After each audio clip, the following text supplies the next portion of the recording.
Robbing kim? Robbim Alloh. Dining qaysi? Dinim Islom. Payg'ambaring kim? Payg'ambarim Muhammad sallallohu alayhi vasallam. Kitobing qaysi? Kitobim Qur'oni Karim. Tilaging nima? Tilagim iymon. Qiblang qaysi? Qiblam Kabatulloh.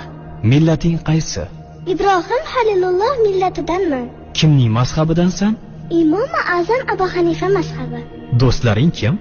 Do'stlarim chahor yorlar. Ular kimlar? Abu Bakr Siddiq, Hazrati Umar, Hazrati Usmon, Hazrati Alidir. Qachondan beri musulmonsan? Al-Misoqdan beri. Al-Misoq nima? Alloh taolo ruhimizni yaratib, ulardan va'da olgan kun. E'tiqoding qaysi? Ahli sunna val jamoa e'tiqodi. Kimni yaxshi ko'rasan? Alloh taoloni. Undan keyinchi? Payg'ambarimiz Muhammad alayhissalomni. Undan keyin